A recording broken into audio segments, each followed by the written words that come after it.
Welcome to 561 Music. My name's Ben. And I'm Hector. How are you, Hector? Doing good, Ben. How you doing? I'm all right, mate.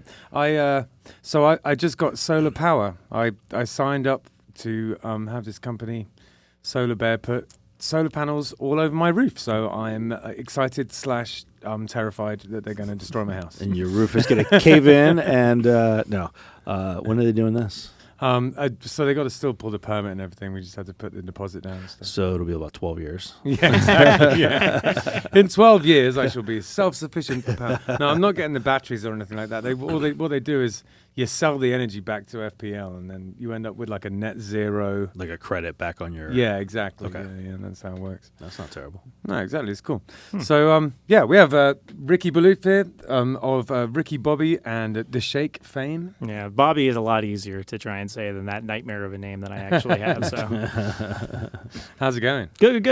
I be honest, I'm an actual fan. I listen to almost every single episode, and that's awesome. I actually have. I'll show you guys. I have a note in my phone that's literally all notes that I've taken from past shows that I was thinking like maybe we could talk about. Oh, interesting. So I just random things that I had put in my phone. Every time I'm listening, I'm like, oh, that's really interesting. I put that. So in he's there. grading our shows. So I said that, I think I said this to both of you, but podcast is what I do as a side job. Yeah. And I listen to a lot of really terrible podcasts, right. And you guys are very good. You're dude. audible. The conversation doesn't seem forced at all or anything like that. It's actually it's a pleasure to listen to. And then I get to sort of spy on the music community around here too, which is nice. So exactly. Right? I think that's why we all like it, us included. Yeah, exactly. Like little spies. Yeah. So what's that? What's that mashup you're doing? Ben's favorite part is when we talk about gear, though, because it's like his shopping corner. You know, we look at the gear, and he's like, "So how's that work? And how much was that? Yeah, where did you get that?" He must have asked me how everything was. Yeah, I wasn't selling him my sweater though. He wanted the sweater. It's like, "Where did you get that?" And then he's texting Christy the whole time, like, "Look at this thing. It's only $2.99 at Guitar Center right now." If only Christy gave a shit. She could not care less about that stuff. That's Kelly. Yeah. She doesn't care about any of the music stuff. Yeah, my wife's worried now because I started getting into buying pedals. Right. And that's like, she's like, "Oh, you deserve it. You should buy the pedals." And I'm like, "You don't know what you just said." And I know, yeah. A week later, she's like, "What is this?" I'm like, "It's a pedal." She goes, "Another one?" I'm like, "You said it, okay? You said I deserved it. You said I deserve it. I'm treating myself, damn it." I was just telling Justin a little while ago. My son, as I mentioned earlier, is a drummer and stuff, and he's now playing guitar and everything. So he's bought a few pedals, and he's looking. He's now looking at a second guitar, and he's now discovered that Sweetwater does payments. You don't even have to have a credit card. It's just payments. Like anybody. How old is he? He'll be 18. Oh, you're screwed. Oh, you are screwed. Well, he's going to be living with you forever. Oh yeah, Justin said, "Oh man, he's screwed." I'm like, "No, I'm screwed because he'll blow his credit, and then I got to bail him out." You're going to be signing on the dotted line. Oh man, joke's on him. I got bad credit too. Yeah. That's what you get when Dad's a musician. That's right. Ha. There's this acoustic sonic jazz master I've been looking at, and I just have a real problem with it at the moment. It's like anytime if I'm like sat in the toilet in the bathroom, or if I'm just waiting for someone in my car, I'm just staring at this guitar. Absolutely worth. That's much what is like, this thing, man? and like most of the pedals that I have, I literally did that for probably about like a week or two before I was like, "Oh, screw it, I'm just gonna buy this damn pedal." But everything I have is relatively cheap, thank God. But I would pull it up on Amazon. I'd be looking at it, I'm like, $45, not that bad. You know what I mean? Like that. It comes with that too. It's really not that bad either. It's a sickness, and Ben knows. I mean, Ben's known me long enough now to know that we can't have a conversation about something without me going, how quick could I get that here? You know, like literally, like the next practice I have it. The worst thing is being a musician with money. That's the absolute worst thing. And like when I got the Guitar Center credit card, like just as the pandemic hit, because I knew the shit was going to hit the fan, and I'm probably not going to have work, so I'm going to need to replenish my love for music. So I got this credit card, and it has been the bane of my existence ever since. Man. And then doing well as a musician, all you want to do is just reinvest into it, which is a good thing, and it's recommended. You should reinvest in your craft, yes, but I think there's a reason why musicians generally don't have any money. It's because we don't know what to do with it when we have it. No, exactly. It just vanishes. We just had we just had the Copper Tones last episode that we recorded, and he had this like stand up Evanescence or something, or Evanescence or something. I don't know. It was a stand-up bass, but it was an acoustic stand-up bass with the pickup, but it was a very slender, and it came apart and it fit into like a small golf bag or something that you could travel with. It was Eminence. Eminence. Yeah. It was amazing though, right? And I'm looking at it, and he was telling me how it's like $3,800 or something, and Ben immediately goes, "Right now, Hector's trying to calculate what he can sell to go buy that stand-up bass." I'm like, "You were $3,800, not that much." Yeah, and I'd like to say people giving me $100. and I would just like doing to the quick math on that one. And it's dumb. I would like to say that I didn't even think about it, but I was on the website today looking at it, trying to figure out how like can I make this work. Yeah. Yes. And the problem with that is as well that it would be awesome if you had that. It's not like it's your everything is awesome when it comes to the music. Everything is awesome. You want everything. I want this whole building. You know what I mean? Isn't that a Lego movie song? Everything is awesome. Everything. Yeah, exactly. Thank you, Chris Pratt. All right. Why don't we kind of focus in on you a little bit here? Yeah. It's so nice to have you here, and we really do appreciate the fact that you listened to it and that you've paid attention and stuff. So it's your turn to answer some of these questions. Yeah, and first one is, why did you start playing music, and what was the kind of environment around your sort of early years of getting into music? Like, what did your parents listen to, stuff like that? So my dad was a singer-songwriter, and Really? From what I've heard, he had a couple songs on the radio, like back in the day. Wow. But it probably like back in the day, getting on the radio was a lot easier than getting on the radio now, because it's not like this huge corporate system. It's like some guy and you give him some weed and some blow and he'll put it on the radio. That was the 70s. You're on hospital radio. But that's the way it was back then. So so he Yeah. had a couple songs on the radio, and That's so when I was growing up, my dad he had this Silvertone guitar that he Yeah. bought at Sears. Yeah. Yeah. And it was like you bought the guitar and it had an amp inside the box and everything like that. Yeah. And he always had it, but he never really played it. They're And then- classic now. yeah. I'm so pissed that I don't have it anymore. Yeah. It'll probably be worth a lot of money Yeah. wherever it is. So that guitar was always in our house, and my dad always like talked about music and stuff. But then I think it was like when I was probably about like 13 years old, all of a sudden he started playing, and they were like, you should play something, because I would loved music. I started like my dad was into the Beatles. He was like a huge, gigantic Beatles fan, Right. and for that I loathed the Beatles because Really? I couldn't stand anything that he listened to. Yeah. So when I was in middle school, I found music that I liked, and that was Slipknot. Right. And I absolutely loved Slipknot, Coal Chamber, System of a Down. I remember seeing Korn. I remember seeing a System of a Down song. What was it? I can't even think of it. It's that one, the first really popular song they had on MTV, and just being like, One. no, that's the first song I ever learned on drums. That's Right. Chop Suey. That's it. That's off of their second album. Oh, This okay. was their first album. Sugar, it was Oh, called. yeah. Sugar! I remember watching this being like, what the fuck is this? It's awesome. And I was like, That's this what it is definitely not my dad's music. So I fell in love with it then. And then my parents were like, you should go into marching band. I was like, marching band's for nerds. I'm not going to fucking do marching band. Get out of here. Oh, I saw something about that on social media. You were saying. That Yeah, you I was did in that, marching band didn't for you? all 4 years of high school. Yeah. I gave in. But honestly, it taught me everything. So like Wow. my dad being a musician, he sort of like, once I started playing in marching band, all of a sudden he was like buying guitars and he was investing in what I was doing. He was like reliving his childhood again, Yeah. sort of vicariously through me.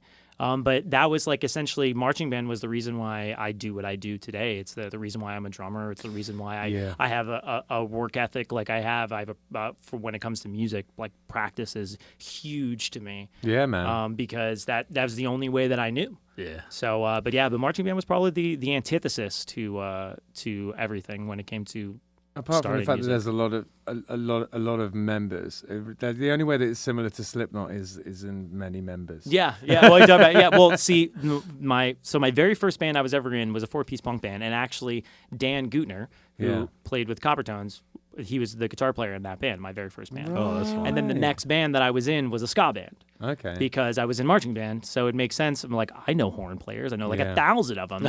So I was in a 10-piece ska That is band. why back in the day, when sort of third wave was really firing, that is why American bands wiped the floor with European bands, because the horn sections are so much better. The American horn sections just kicked our asses, and occasionally we'd get a band that had a decent horn section, but it was very rare. But over here, so many kids play horns so well. Yeah. Classically trained Yeah. players. And I grew up in West Boca, so it was like an affluent area where the kids like the marching band that I was in, we were really good. Yeah. We were big and we were good, and everybody had great horn. Everybody had a lot of money, so everybody had like great equipment, and they had the money to be able to spend for lessons and everything like that. Yeah. And I was like a poor kid living with a bunch of rich kids, Right. so I like clawed my way into that group. But I was blessed with so many unbelievable horn players that I was able to play with. That people were like, "Why is this guy?" And these guys, they loved it. And this was something they were never going to do for the rest of their lives. But for that 2 or 3 year period when we were doing that band, it was like everything to them. And they got to be themselves for the first time. And now they're like fucking doctors and lawyers and shit like that. Sure. And here I am. Yeah, like the first time you like take your shirt off at a show and go nuts, like, all those days are very important for sort of just finding yourself, Yeah. Like I think those those early parts, punk days, I've had some of the best times, Yeah, it's it was definitely interesting because like back then I took it very seriously, just as seriously as I take it now. Yeah. But now I'm surrounded with too. people that take it seriously, Yeah. as opposed to then it was just like we were all kids. Yeah. But I didn't think like that. Like once I got my first drum set, and I first started writing songs, I was like, this is what I want to do for the rest of my life, and I never looked back from there. Right. And everybody else was like, oh, I'm going to go to college, I want to do this, I want to have kids in the house and everything like that. Yeah. And that was like, my mind was like, whoop, right the other way the entire time. Yeah, I can relate to that. I think I always just sort of, I've always just felt like I was a musician, and if I had a different job, it was just like for the meantime until I always just kind of assumed I was gonna figure out a way to be one. The only other time that I ever considered a career in anything else besides music was when I was working in radio. Right. And that was a moment where I was like, I had a job that had a 401k. I was on the radio. I hosted my own show. Cool. I like did this whole entire thing, and I was like, Which radio? So I used to do a night show on 103.1 WIRK. Cool. I produced the morning show over there. I produced the morning show for 850 WFTL. Oh, and badass. I worked with really that WRMF and where Justin's wife works. Yeah. I used to work over with that whole cluster. So, and that was a part.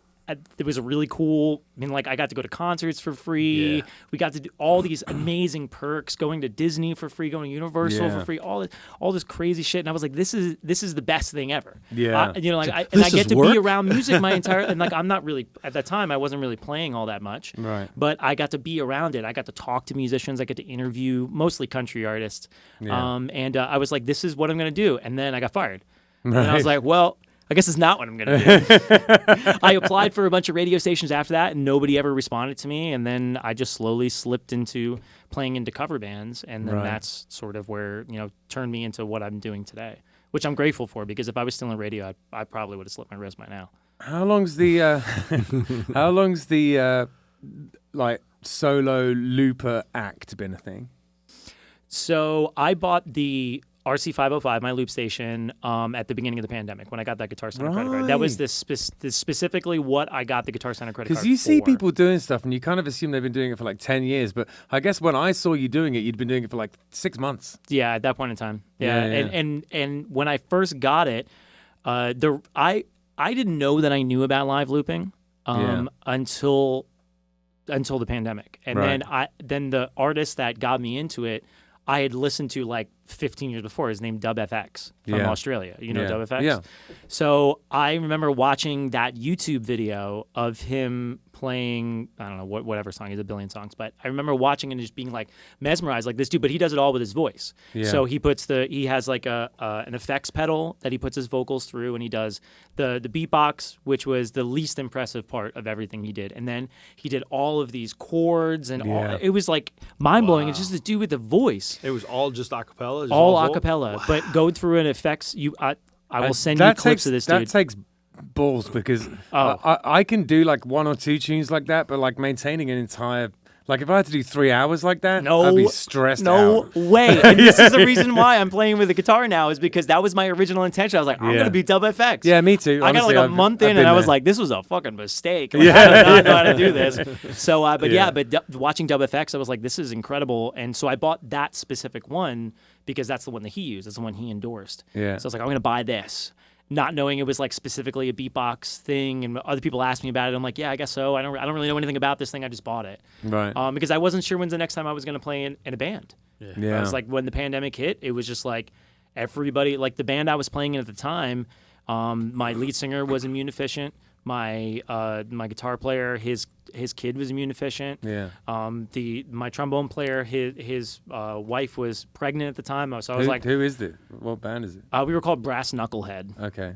We were a ska cover band. We would take popular songs and Yeah. then we turn them into ska songs that's fun. instead of like playing going out there and playing Mighty Mighty Boss Tones. We would play. Yeah, I gotcha. Yeah. We that- did that- when No Name Scar Band stretched out to 3 hours. We used to do stuff like that, play things like Friday I'm in Love and stuff like Yeah, that. and Yeah. people love it though. Yeah. And it's like you take songs, and this is the thing is that the guys that I played with, they were like they hated 90% of the songs we played. But I'm like, but just wait, we're gonna make Wait it till our it's- own. You know what I mean? Yeah, and then they would start to totally. enjoy it. They're like, oh, I guess I kinda like Bluegrass this is the song. same. You can cover any song, it makes it good. Everything has a bluegrass cover now. Yeah, Everything has yeah. a bluegrass cover. Yeah, ska and bluegrass are weirdly and we play interlinked. them all. Yeah.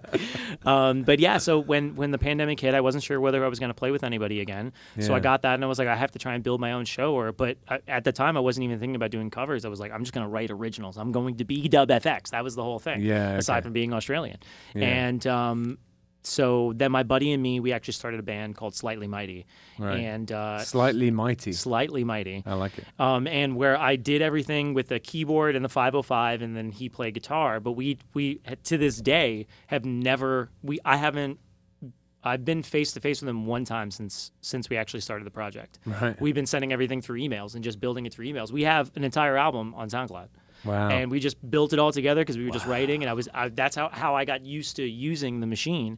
Yeah. And then after a little while, I was like, okay, this So is not you going to used sustain. You use the machine to record stuff as well. I was using it. Well, I was using it to be able to do that project. So I was using it like with a MIDI keyboard and everything like that, like building these songs, doing like essentially like reggae hip hop songs. Like remember we were talking about the Play for Prop. Yeah. That set that I did was all Slightly Mighty songs. Right. Okay. So it was like a lot of like synths and like all wavy shit and everything Yeah. like that. So I did that because I didn't really know how to use the thing. So the more reverb and stuff I used, the better it sounded because it sounded all muddy. You weren't pulling any punches, man. It was like effects and beats and stuff going off in Everywhere. every direction. Yeah. Everywhere, It was- yeah. I was like, oh my God. Yeah, I had no idea. It's an onslaught. But that's the point because it sort of muddies up and you're like, was that great or was that terrible? I have no idea. I really I thought it can't was figure great. it out. But yeah, so then I did that for a little while because of it. And then it turned into, what it is now. Just because out of necessity, I was like, I have to start playing live. Yeah. Like, I mean, I can't rely on playing in a band. I don't know who the hell I'm going to play with. Yeah, we're lucky with like I prior to the James and Hector iteration of Killbillies, that was just on the rocks for a long time, just like members going in and out and it just being a bit, worryingly unstable. But I'm happy to say that for the first time in a long time, Killbillies is like just chill. It's nice to have a core unit. Yeah, totally. But I do fill in the gaps with solo gigs, like You do a lot of solo gigs. Yeah, exactly. And you do the looping too. Exactly. Yeah, and, yeah. so, and it's fun, Yeah. addictive, and it's fun. super fun doing the Yeah. looping. And the thing is that what I try to tell people, and this goes to like booking agents, was it a lot of places are like, we don't book solos, we book duos, and I'm like, listen, this is Yeah. not what you think it is. You're like, okay? I'm a full band. I am a legit full band. I am a drummer. I'm a bass player. I'm a guitar player. I'm a backup vocalist. I play the melodica. I'll whip out the Yeah. kazoo. I have 3 types Yeah. of kazoos. They make 3 types of kazoos. I found 15 this out. costume changes. That's what I'm saying. Like, it's Smoke a whole machine. thing. It is a theatrical experience. So I try to explain that to people. Set And the stage on fire. yeah, exactly. That's entirely too much money on that stage for me to light it on fire. Come on, then my wife would really kill me. But yeah, it's like that's the hardest thing to try and convince people that it's not just I'm not a guy in an acoustic guitar. Yeah. Like this is like a whole production, and some people are starting to understand, but live looping is still like people don't understand what it is. It's like a and magic also, trick. To them. there is just like anything. There's a whole gamut. There's like from the guy who badly loops one kind of percussive element on his guitar and tries to play over it for 15 minutes. It's worse than if he didn't have a looper. Yes, that's me. All the way up to like, you know, all the bells and whistles and a million different instruments. And it just depends on. It's like it is an instrument. It's like, you know, some people are good at it, some people are practiced at it, and some people are terrible at it. You know, it's not. You don't know what you're getting. You know, it just depends on who's doing it. You know what I mean? Yeah. So I feel like a lot of places, and maybe I'm wrong. I don't solo like you guys do, but I do feel like a lot of places, from what I see and what I read and stuff, they get solo acts because they assume cheap. They assume, oh, it's just one guy or whatever. But I mean, you're going in there essentially as a full band with all this gear. I mean, I would like. This is an argument I have. I would like to believe that you're going in and, you know, being able, I mean, maybe not commanding like, you know, $800. Oh, but, yeah. But you know, it's the 250, 300s. You can get them. What happens is that when I talk to people about booking, I said I get duo prices for a single guy. And still, but this is the thing. This is something that I've had an issue with the Wild. There's a lot of people around in this community where they're like, how dare places pay a certain amount of money? But you have to realize is that, like, I recently just went to San Francisco, and I was over there for a wedding that I got dragged to. Right. And when I was in San Francisco, we're sitting there eating chowder, and this guy had a track, and he was playing a drum set. Just a street musician, and he was giving it his all, just absolutely commanding the 25 people that were in front of him, and people were tipping him and everything like that. And I couldn't get my eyes off of him, and it made me realize, like, that's the reason why we're doing it. We're not, we know, yes, we do have bills to pay and stuff, but if you go out there and you're like, I need this amount of money, this is what I deserve, and then you go in there and just half-ass it, you don't deserve that, regardless of what you say. So, I mean, I think a lot of people have sort of been on their high horse when it comes to certain things. So I was trying to book a couple of shows for a small bar in Boca, and when I told them what the prices were, and this is what they could afford, it's a small place, they were like, no way, nobody's going to play for that. I'm like, well, bullshit, because I got a bunch of people to play for it. So, I mean, there's sometimes when you got to take a little bit less money. Yeah. And then you find a crowd that's really great, and then you make tips, and you make your money back. But it's what you put into it that matters. Well, yeah, that's it. And you get the ones that, you know, like, because I have my solo kind of the prices, just, they're literally what is the bar going to give me? And it totally varies. You know, it's like I don't go lower than 150, but I definitely get 150 occasionally, and then it goes up to, you know, 350. I can go up to there too. So it's kind of anywhere in between. You got solo for 350. Where are those places? I'll tell you off the mic. Please. Yeah. You get 800 people applying if you say it on the show. I was going to say, don't say it online. Never mind. But, you know, it's the same thing. You know, like, I'm an artist, and I was just having this conversation this week with Craig McGinnis. I was in a studio, and we were talking about some stuff, and we were having the same exact conversation, but from an art point of view instead of a musician point of view. You know, that people, like, you know, I'm $100 an hour artist. You know, I go out and I do stuff. I price it out based on $100 an hour of what I estimate I'm going to put into it time wise. And you know, you tell people that, and they look at me like I'm crazy, and I'm like, that's great, but you're not paying me, you know, $100 because I'm going to be here 10 hours, and you think, man, that's a lot of money for 10 hours. You're paying me $100 an hour because I'm here for 10 hours. But, you know, there's material cost involved. There's the time that I had to put in to design the piece, which is a lot like musicians practicing and writing the music and stuff like that. There's a time, you know, that I had to put in to learn my craft and to, you know, I didn't just pick up a brush one day and 3 brush strokes and suddenly a mural appeared. You know, like, it's something that you put time into and effort, and you learn how to do it, and you hone your craft. And it's the same thing with musicians. Like, you know, you're only there for 3 hours, right? And they don't want to pay you, you know, 50 cents, but they don't realize they're not really paying you for just that time. They're paying you for everything that you did to get there as well, and your professionalism as well. Absolutely. And I think that's another thing too, is that, like, I try my hardest, my damnedest to be as professional as possible. Yeah, right on. Yeah. And everywhere I go, I mean, I don't drink anymore, but I mean, even when I did drink, I wouldn't drink the day of the show. I would drink a little bit at the show. I wish I could say the same. Yeah. Well, that was my rule. Right. To be honest, I didn't really follow it all the time, but I mean, that was my rule. It's like I want to try and be as professional as possible, because what I want is, let's say they are like, we can only do 125. but I really like them and I like the atmosphere and I know my friends will come out and everything. I'm like, all right, it's fine. Right, I know gotcha, yeah. in 1 or 2 gigs they're gonna be like, we can do 200. Sure. It's perfect. Like Yeah. I play a place right now that I get paid 125 for 3 hours. Right. But I love the guy who owns it. I love the place I play, and my Yeah. friends always come out, and I always make money anyway, so it doesn't really make much of a difference. The thing about playing solo too is you get all the tips, and that adds up really quick. Really quick. Yeah, And yeah. I didn't realize that. Yeah, neither did I. You don't have All to of it- you sometimes you'll be split it. walking out, you'll be like, holy crap. Yeah, exactly. Yeah, no, that's been a big one. You know, yeah, like I'd say, like $100 in tips is like average. Like, you know, can make sometimes I make more than that. Sometimes I make way less for no reason, like just because no one's listening. But There's sometimes when that happens. yeah, but it's about average $100, which is like, you know, you put that on top of whatever you're getting paid 200 or whatever, then it's, you know, that's great. it's good. But the thing is that if you're not making any tips, you're probably not working for it. Yeah, And those are the people that bitch about, you know, I need this amount of money. Yeah. It's like, well then, or people that be like, I can't get booked anywhere, you know, but because they always want me to bring people out. yeah, I'm like, well, that's a little bit part of it. Like, I mean, like, you don't have to bring out 30 people. yeah. Because, I mean, the most expensive thing in a restaurant is an empty seat. If you bring in, like, 4 people once or twice, yeah, most of the time they'll be like, cool. Yeah, I mean, like, they exactly. just made money off of you, so it doesn't make a difference.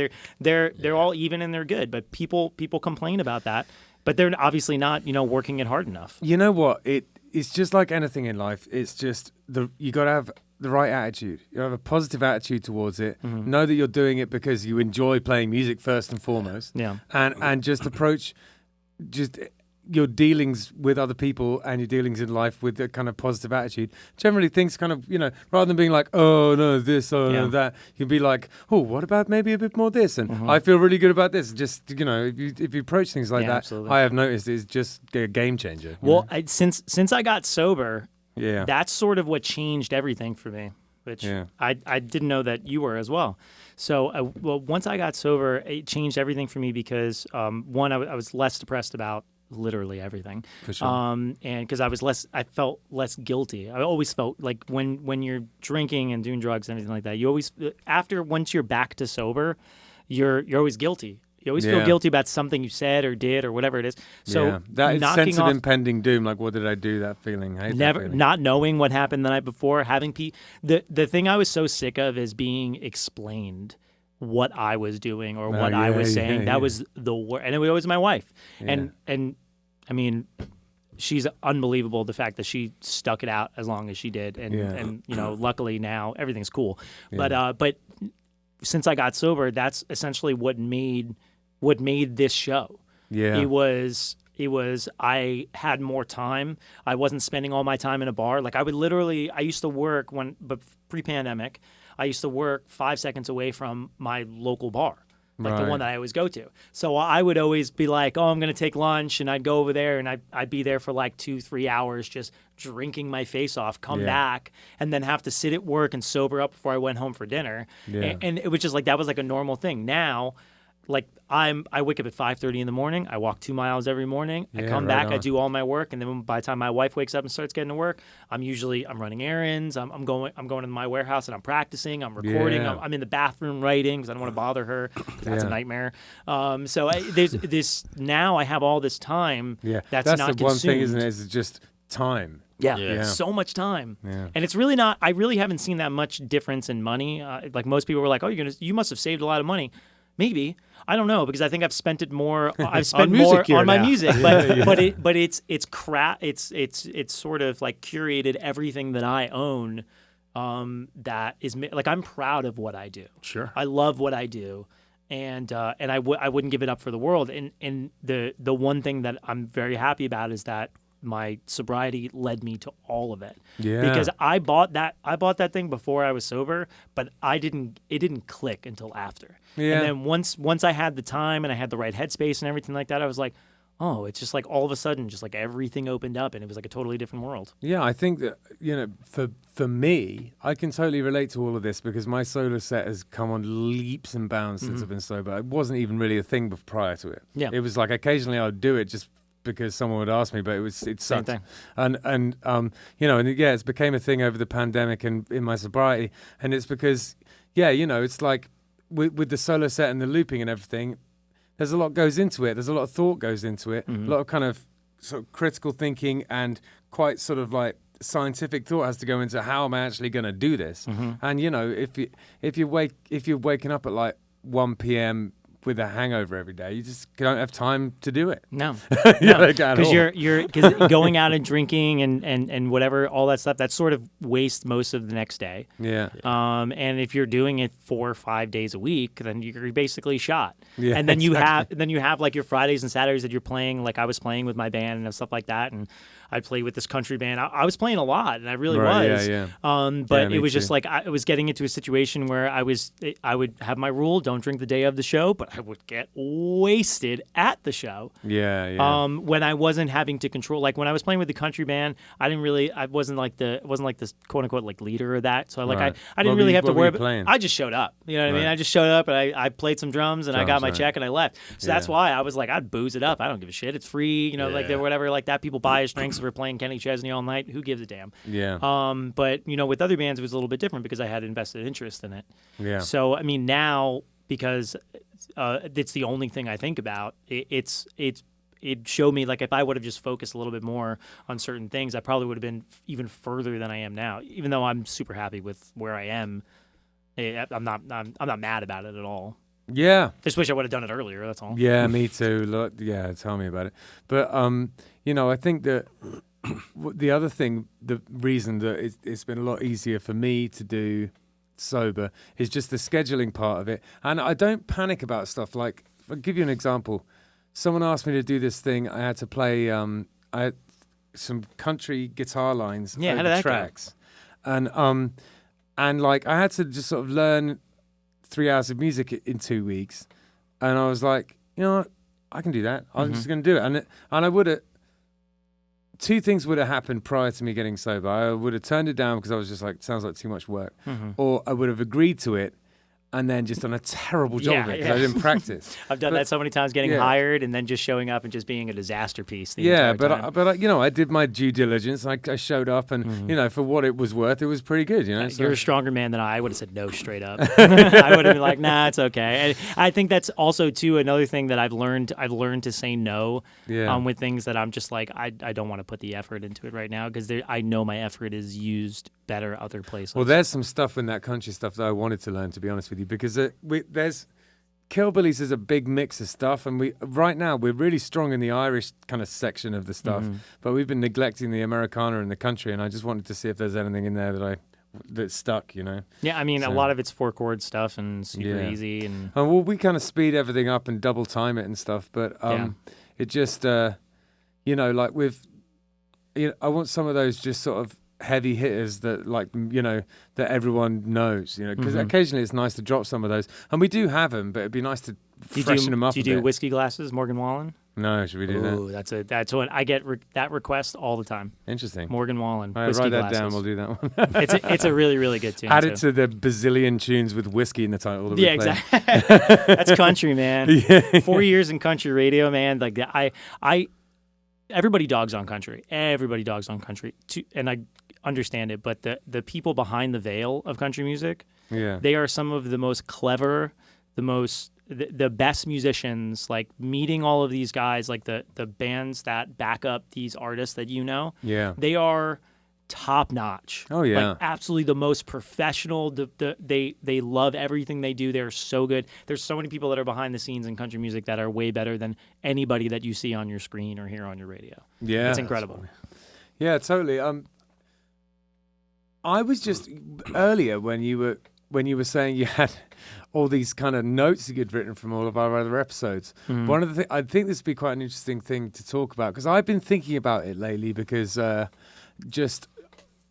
think maybe just because I'm focusing a little bit more on just how many reggae bands there are down here and stuff. One of the things that you had written on your thing, you'd written cultural appropriation. Oh, you wrote that? Yeah. I was like, so it's you funny had mentioned it. Yeah, and I have a funny relationship with that because, you know, even I've got a lot of Irish blood, but I was born in England and I play Irish music, so sometimes I kind of feel like maybe that's culture. I don't know. You're cultural. I'm Irish, so Yeah. you got a pass from me. You're good. They mistake him for Irish at like every single show. Well, Every show. I'm half Cuban and half Irish. Right. Oh, so But you would have I'm never Cuban. known that I was Cuban at all. That's funny. So where does your do you have any thoughts about that regarding reggae and like how do you kind of go about sort of thinking, well, I can, you know, in terms of singing with an accent and stuff like that, how does that sit with you? Yeah, so I do have an issue.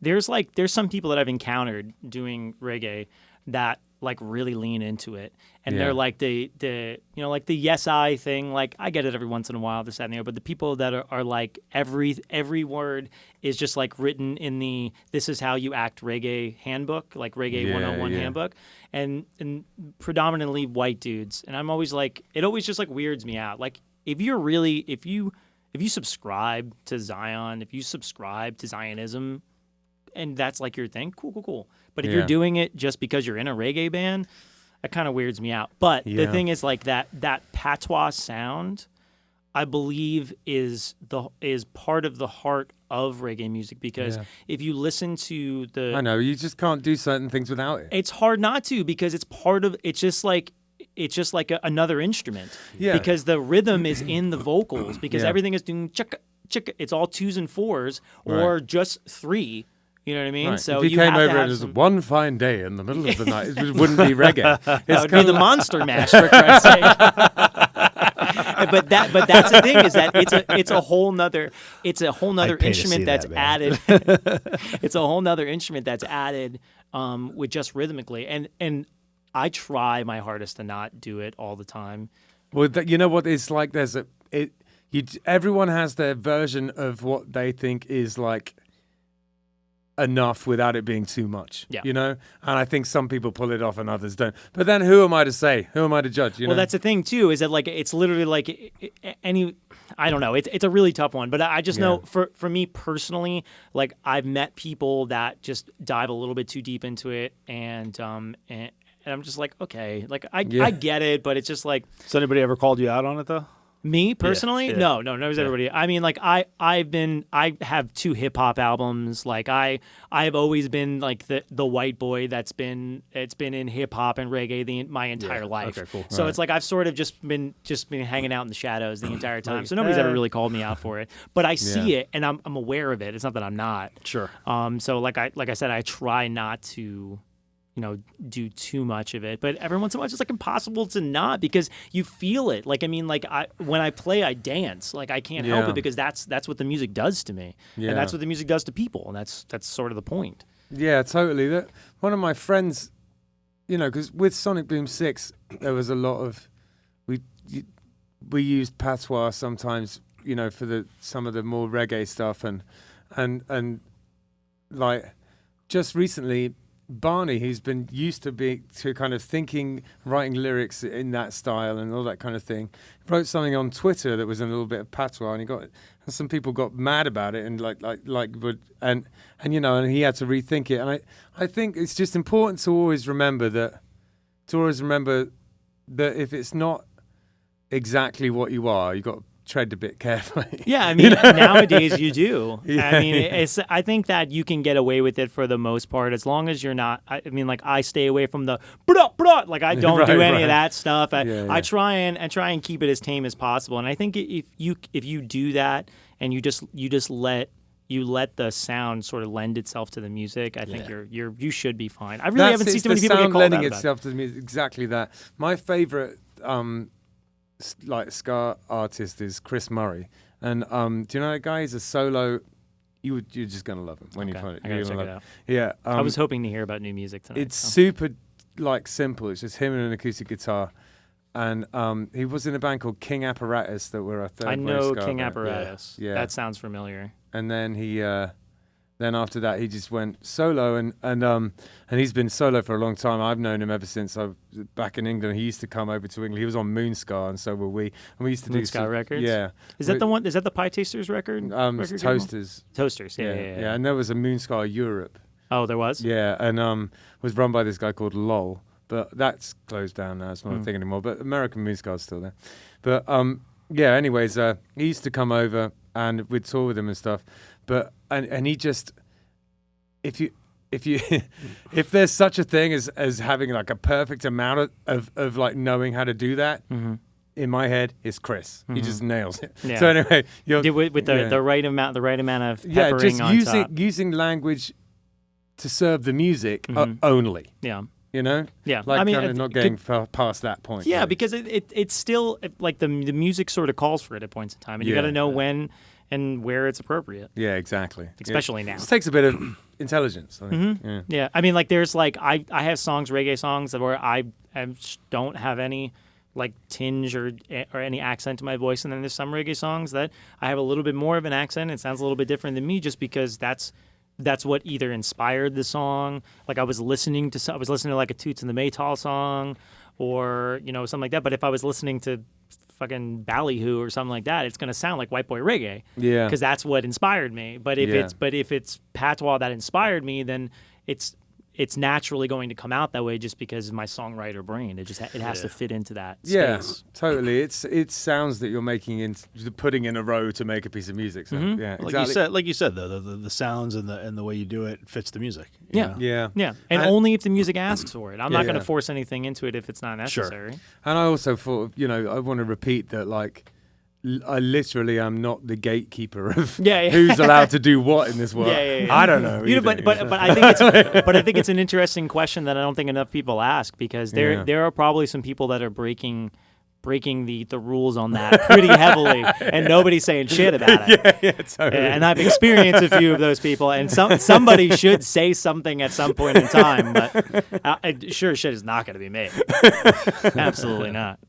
So do you have a writing process when it comes to writing music?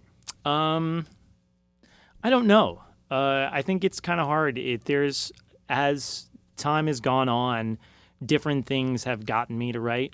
When I was a kid, it was about I had a horrific relationship with my father. So like 90% of my music when I was a kid was like about my dad and abandonment issues and bullshit like that when I was like 14. Like I really even knew what that means. Yeah. But at the time, I was writing stuff that I thought that's the way I should feel.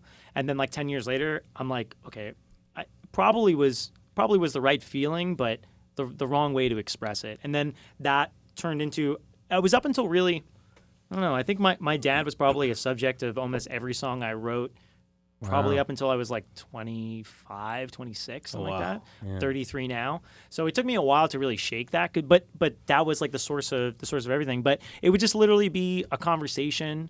Then back then it was music. When I listened to music, whatever I listened to, I was like, I want to emulate that. So I'd listen to New Found Glory. I'd write 10 songs that sounded exactly like New Found Glory. Yeah. And then I would get bored. And then I listened to something new, and I would write 10 songs that sound exactly like that new thing. And it took me a long time to be like, take little pieces here and put them here and kind of create my own sound. Yeah. But I mean, I think the songwriting process really changes. I mean, if you're a songwriter, it's I don't know if you're a songwriter. A little bit. Okay. Not much. So you know that there's at any point in time, anything could make you write a song, whether it's a single lyric or if it's a progression or if it's just a beat. Like if you hear it, like sometimes I hear a drum beat and my brain goes fucking bananas. Yeah. And all of a sudden I'm hearing all these things. I'm hearing violins. I'm hearing all this stuff. But then when you get actually, and you have your guitar in your hand, nothing comes out. It's the weirdest situation. So. What it is with me is I get Dominic Delaney, when he came on, put it perfectly. Said he's a participator. Sometimes I hear something. And I just, I got to do it. I got to have it for my own. Yeah. Like there's certain riffs I'll hear or certain kind of lyrical turns of phrase. And it's like, I just sort of get this feeling where I'm like, somehow this has got to turn into something that I did. Mm-hmm. Yeah, no, absolutely. That's 100% true. I listen to certain melodies because I'm a melody junkie. I love melodies. Melodies is I always listen to the melody before I listen to the words. And it took me a long time to really pay attention to my lyrics. Excuse me, this hair is going nuts.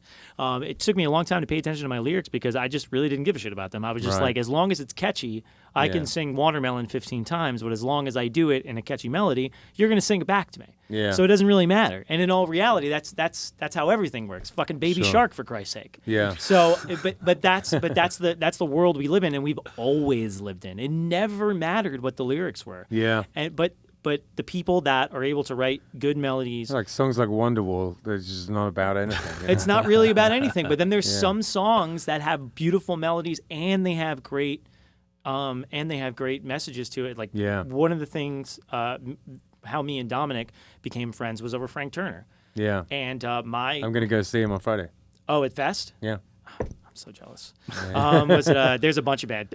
Into It Over at Pet Symmetry, 2 bands that I really, really dig that are at Fest. I'm really pissed that I'm missing it. Anyways, so Frank, my love affair with Frank started in like 2007. I took a bunch of CDs, like literally stole CDs from my friend one time. Right. And I had to call him up and tell him that I stole it because I needed to know who the fuck this guy was. Yeah. And I listened to his Love Song on Ire. Right. And I listened to these songs, and I was like, this guy doesn't have a fantastic voice, but for some reason, everything he's singing is like he would literally make me cry. Yeah, tell me about it. And I was listening to this album and sobbing, and I'm like, what is happening right now? And all I wanted to do was write music like that. And me too.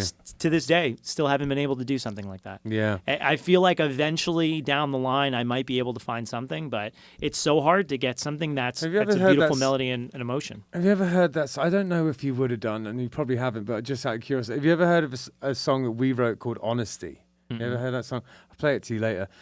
It is. I'm pretty sure that like I'd just been starting to listen to Frank Turner, and that's the first thing that came out, and it sounds exactly like him. Yeah. because your brain it's going in one ear and that's going through your CPU and trying to push out something that sounds just like it so that you can be like, I can do what he does. It sounds like Try This at Home. Yeah. It sounds really? just like that. Yeah. It's one of those things that you try and as a songwriter you always try and emulate whatever you want to listen to. Yeah. And sometimes it's entirely too close. Yeah. And I think that's but that's the thing. But that's what makes you a better songwriter is understanding that, moving on, and then figuring out how to be able to use those bells and whistles to write your own tunes. Yeah, totally, man. Absolutely. So what else we need to ask you here?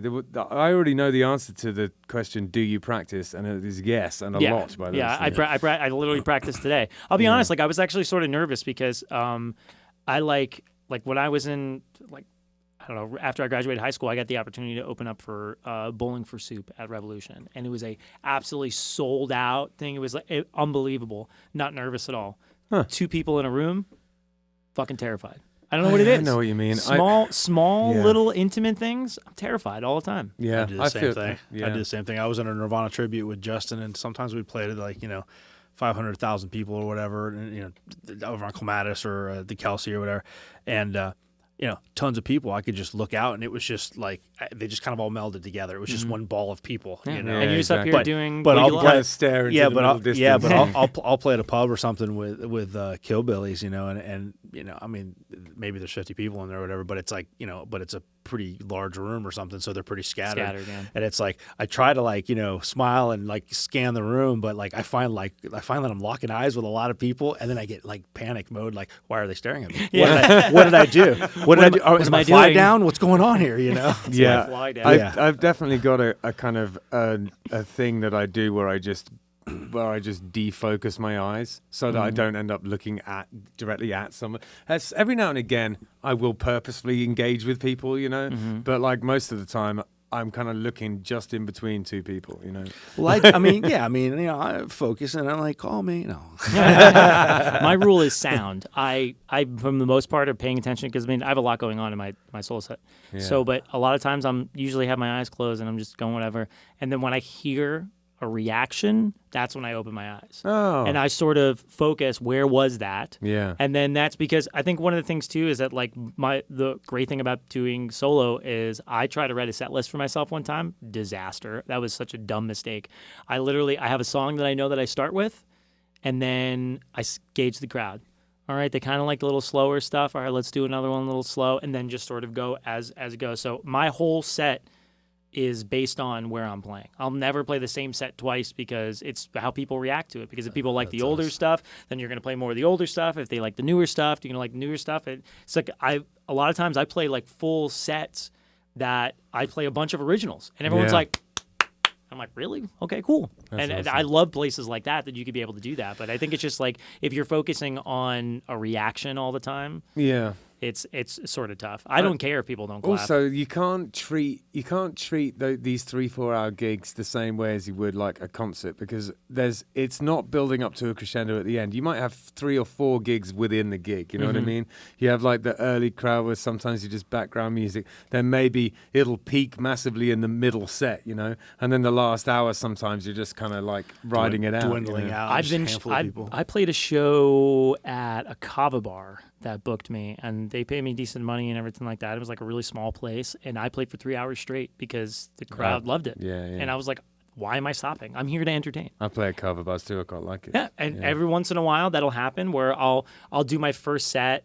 I'll play for an hour and I'll take a 15 and I'll come back on, and I realize like once I get to the end of that second set, everyone's still digging it. I'm like, oh my God, stop. And I can, with my setup or with the solo setup, if you're doing some music stuff, I have the melodica, I have the kazoo, I have tons of things that I don't have to do my voice the entire time. Plus I'm looping, so it's sort of like I can take a rest and come back and everything like that. So it's nice. Yeah, but sometimes you just got to feel it and just keep going. It's a little bit like a kind of a stepping stone between musician and DJ, the looping thing, because you can set a vibe, you know? Yeah. And like you can't really... Although I hate being called a DJ. Yeah, I feel that. Ugh. But the Abby Owens is one of the very few... She's a wonderful singer-songwriter from around here. She's one of the very few people I know who just with her guitar can set a vibe. She just has this ability to get a groove going that's just relentless, and then the room is kind of breathing with her music. But you can totally do that with the looper. That's she has a whole rhythm section thing going on the whole time she's playing. It's just her and her acoustic guitar. Yeah, she's really good. Talent, man. Yeah, she's really, I mean, some people she like taps into something. She taps into this groove, and then she's just in it. It's crazy. I mean and I think that people don't realize like all it takes is just like just one little hook that you get everybody, and if you just keep pulling at it, you'll have everybody the entire night. It just goes back to what we were talking about before with effort. Like you have to put the effort in to find out what does the room want. You're there to entertain. Sure. So what does the room want? What do these people want? Even though you're there, you can't go in there and be like, I'm me and I'm going to do me. You can't do that because that's not the way it is. If it's somebody coming to see you for 45 minutes, like if it's the Shake Show, I don't give a shit what you want. I'm playing what we do. We're going to do what we do for an hour. But if it's me playing for 3 hours, I'll play Backstreet Boys every song if you want me to. Totally. I have no problem with that. I agree with that. Exactly. That's 100% right. Your entertainment for the bar. Yeah. On the subject of playing music, will you go and play us a couple of tunes, you think? Absolutely. I would love it. Fantastic. Awesome.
And if you wanna go, I wanna make the shit last. And if you teach me, I will pay attention in class until I am numb, till the brain goes dumb. I don't wanna see a little bit of you in me all day, and I don't ever wanna see the day you walk away. And we can do whatever, yeah, whenever you say. Just give me some, give me spoonfuls.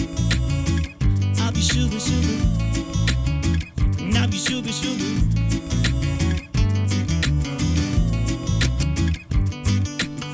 I'm always asking you the question. I'm always searching for the truth. To try to find that little piece inside to hold on to. And go for me for all the answers. Like a some oracle is true. Reality, the answer is I'm just so in love with you, yeah. And I've been waiting all of my life to finally find something that's right.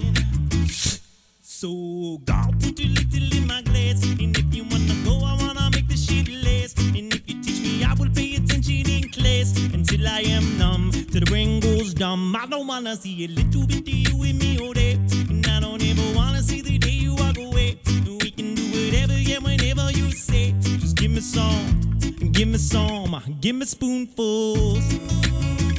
I'll be sugar, sugar. I'll be sugar, sugar. Whoa, now be sugar, sugar. Smooth, just like the whiskey tasted. Even though I know the substance is mine, erasing, saying, ooh, I don't wanna forget the night that you found me and it all felt right. Oh, and I've been wasting my time running around and trying to catching up to the light. And then you say that you waste your time when one more drink is a way of life. And I've been waiting all of my life to finally find something that's right. All right.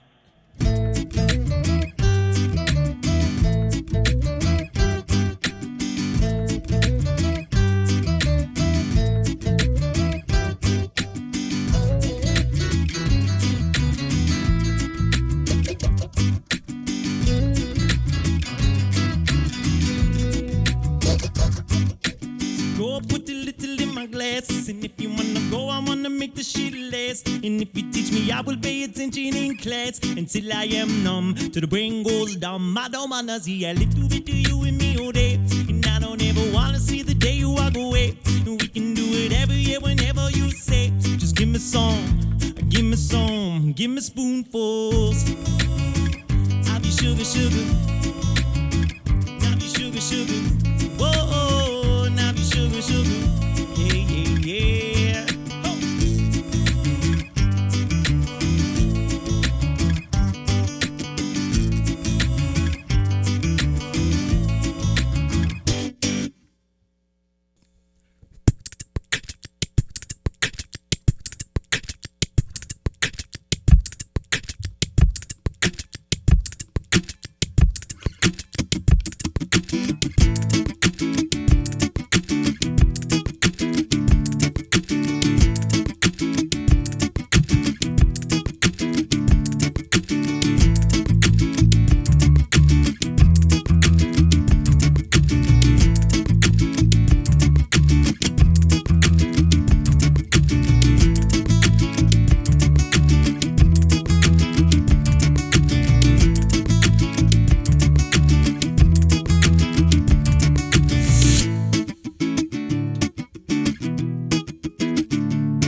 These days, and if you wanna give up all your hopes and dreams, you might as well just fade away. Ooh, baby blue, why did you run away?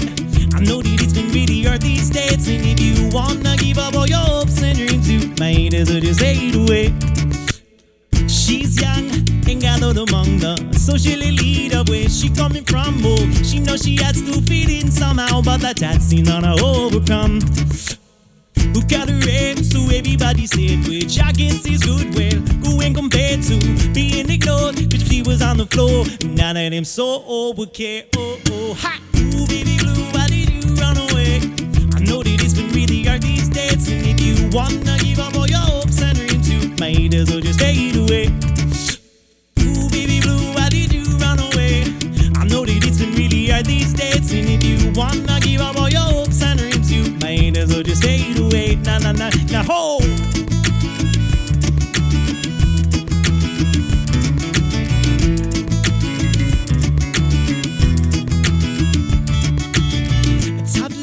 I know she's had enough, but trying to be her can be really rough. Oh, she's just a girl in a great big world, looking for an escape. Mom and dad, they wonder where she's at. Oh, wonder what she give up everything she ever had. Yeah, yeah, her parents see certain way, wondering where the baby went. Oh, oh, ooh, baby blue, why did you run away? I know that it's been really hard these days, and if you wanna give up all your hopes and dreams, you might as well just fade away. I know that it's been really hard these days, and if you wanna give up all your hopes and dreams, you might as well just fade away. No, no, no, no, no, no, yeah. No, no, no, no, no, no, yeah.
These days, and if you wanna give up all your hopes and dreams, you might as well just fade away. Fade away. Yeah. I know that it's been really hard these days, and if you wanna give up all your hopes and dreams, you might as well just fade away. Ooh, baby blue, why did you run away? I know that it's been really hard these days, and if you wanna give up all your hopes and dreams, you might as well just fade away.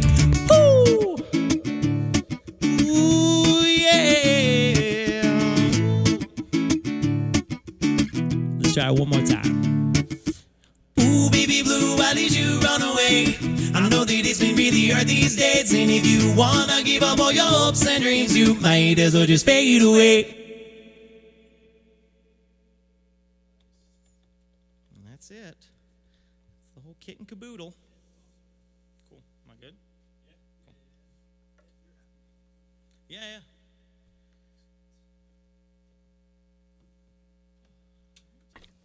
This episode is sponsored by Handlebars Bar and Grill, which is a biker bar up in Tequesta, and it is a real cool spot. You should go check it out. It's for bikers primarily, but anyone can go there and check it out. It's a local spot, so a great way to get kind of flavor of the vibe of the area. Honestly, it's people who live around here and motorcycle enthusiasts, and you also get people coming in rat rods and interesting muscle cars and stuff like that. So if you're a petrol head of any kind, it's a really cool spot.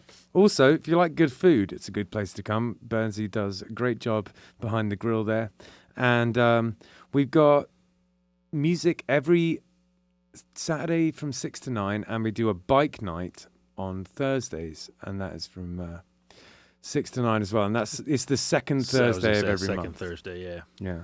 So you should come down and check it out. They've got a bunch of beers on tap. It's a really cool spot, and if you haven't been, it's definitely one of a kind. You should come and check it out.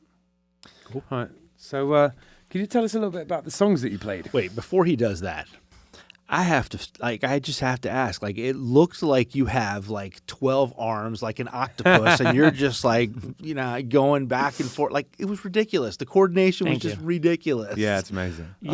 It's we were talking about this earlier. It's being a drummer allows me to be able to work all 4 limbs at the same time. Yeah. And I didn't know that could really translate into, like, I'm a master multitasker because of it.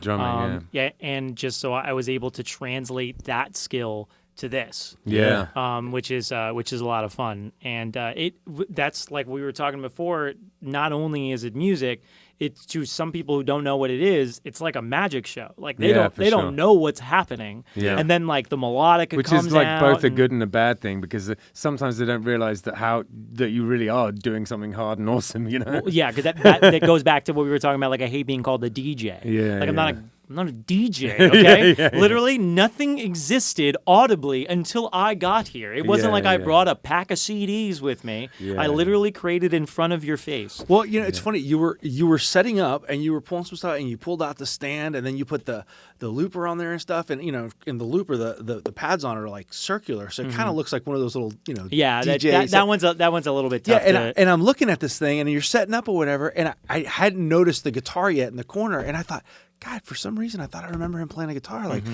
I guess he's one of those like DJ kind of beatbox guys or something. And then you pull out the guitar. I was like, whew, okay. Yeah. This is about to get really weird. No, the guitar thing was like that was a necessity, because once I realized I wasn't going to be Dub FX, I was like, I need to put some music behind this, and luckily I was able to figure out how to be able to do the guitar with it. So yeah, I've got what I'm trying to implement at the moment is I've got one of those little submarine pickups, and I use that for the duo to play. I put my octave pedal through it, so it's only it's just covers over the A and the E strings, the E and the A strings at the bottom there. And what I'm trying to get it to do now is to have one signal where I can just turn on an octave pedal off and on to do the bass lines, but also have it so that when, because there's always like a B section in the song, and you don't have the bass line down for it, you know what I mean? So I want to be able to access that with this little submarine pickup as well. That's one of the hardest things is like with the looping thing is a lot of people are like, can you play this song? And I'm like, no, because it's not 4 chords or I can't fake it. You know what I mean? Like, there's a lot of songs that I play in like the cover set that I play where it's more than 3 chords or 4 chords, but you can fake it with 3 chords or 4 chords. Yeah. So the very first song where I go away from the looper, I just put into my set. I played Yellow from Coldplay. Yeah. And the chorus is a different chord progression than the rest of it. Do you do the thing do you tune it in that weird tuning that it's meant to be? No. I don't even know what the hell the weird turning is. I'll tell you right now, like, regardless of what I do over there, I am very dim when it comes to a lot of this stuff. Right. I'm a doer. I'm not really like a learner that much. Like, I figured out those 4 chords 20 years ago. And I have just been finding songs that fit in those chords for forever. And that's essentially how I built everything. So people ask me, like, I don't even know what the hell tuning you're talking about. I only knew it was in a weird tuning. I only found that out like 2 months ago because I taught someone how to play it. I went on, looked up the tab, and I was like, what? It has like an E flat instead of an E. It's just a weird... If you just strum it... Yeah. If you just strum the guitar in this tuning, it sounds like like it's so weird. Wow. What the hell? I mean, you have to like fret it to even make it sound normal. It's very strange.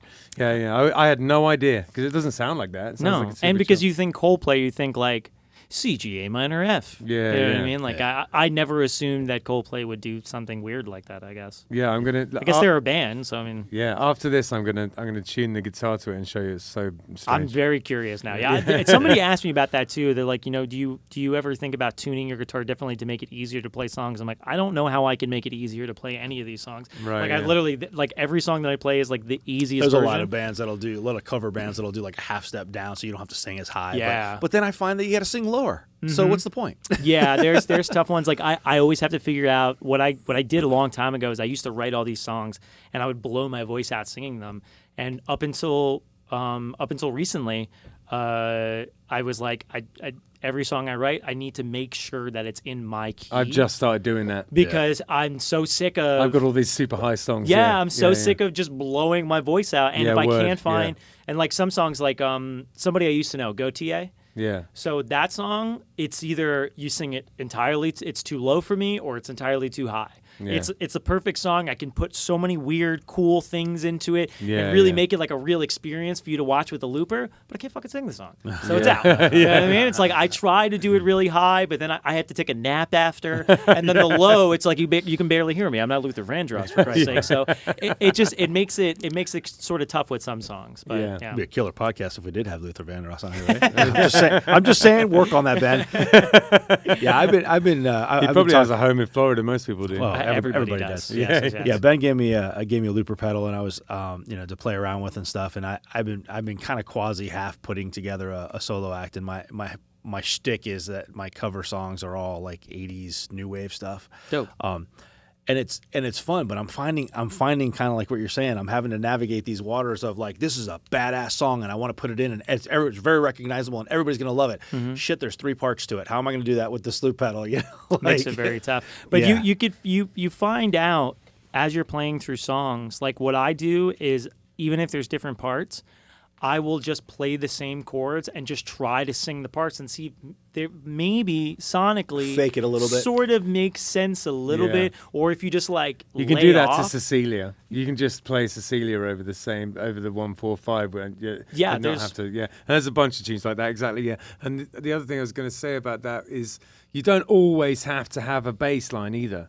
Like you could get the drums going and just kind of strum along. I can't with do it. that. I always have to have a bass line. You got it. It's always the low end is everything. Right. Yeah. And I mean, obviously, what's it? That Amen, bass line, brother. Yeah, especially when you play. Especially most of the stuff I play is reggae music. So it's like if I don't have the bass, I'm screwed. Ben's always trying to cut me out, man. Well, no, this I'm the first to You're go being every time. replaced. What I'll do with the B section is I'll just drop the bass out for the B section, because then when it comes back in, it's like a thing. You know? Yeah. Like that's but how I get away with it. You have the foot pedal, right? Yeah. So I feel like it's well, this is the one thing that makes it tough, is because I'm playing the guitar and I don't have the option of turning off. I have 5 pots. I don't have the option of turning them off individually unless I bought a pedal board. I only have the all start, all stop, and then the 1 pot. Okay. So the problem is that if I want to do that, I literally have to go. Which I can do at points in time, but like there's the sloppy times. I did it one time at practice where I went to go do it, and my hand didn't go up fast enough, far enough, and I punched it. I almost lost the whole. It toppled over. I was like, "Oh no!" I had to grab it before I went down. That would suck at a gig. That's why it's like. So I try not to keep it simple. I try to keep it as simple as possible. Keep it simple, stupid. But that's the thing, is that like putting all the effects and everything like that, it adds back whatever was taken away by not changing all the chords. So it's like you're still giving some of the mystic, sounds, and it's new things that people are listening to. The nuances, it gives the illusion of change. Yeah, you put a little delay and some reverb on it, people are like, whoa. they're mesmerized. Especially after a few drinks. Do those songs have any particular meaning to you? Is there a reason why you chose to play them, or is it more about the jamness of them? Okay, so the first one I played was called Sugar Sugar. I wrote that. I was listening to this reggae artist named Joe Sambo, and he's relatively new, and he's got this just like really sick swagger about him when he sings. And I was listening to a lot of his stuff, and I was like, oh, this is really, really cool. And I came up with that, go put the little in my glass. And I was like, okay, that's kind of cool. And just keeping that same thing. Yeah. I didn't have an idea for what the actual song was. And then what the song now is, it's a song about like swooning, like going after a girl. Right. But it's 3 different techniques. So at first it's like, the first verse is, I always ask you a question, like you're some oracle, or it's about being like hyper dependent on the person. Right. And then the chorus comes in, I love you, give me your sugar, sugar. That didn't work. Okay, now let's try being like really cool about it. So it's like, ooh, smooth, just like the whiskey tasted, even though. So now it's like, okay, that didn't work. So now the third one is just playing the lead line and dancing. It's like, now I'm just going to try and trance you with my body. So that's essentially, it goes through through the wave. I have no idea. I mean, I wrote this well after I was married. I'll ask my wife. But yeah, it's like kind of goes through the waves. So it's not really like a really meaningful song. Yeah. But it does have a thought process, a storyline, and it certainly has a mental image. Now all I can think of you is you dancing, entrancing people with your so body. when you listen back to it, and it gets to the part where it's just me playing the riff, you're gonna be like, oh,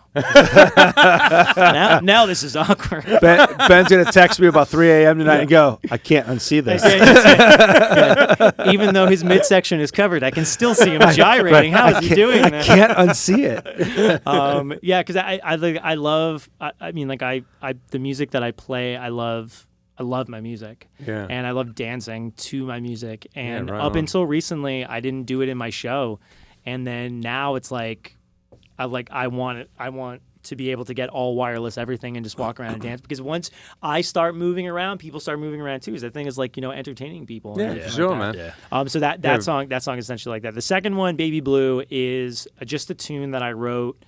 And it's like my wife's favorite song. Like, she just absolutely loves it. Not really a meaning behind that. It's about a girl who's just having a hard time sort of fitting in, sort of like, I guess, to a point. I'm thinking about it now.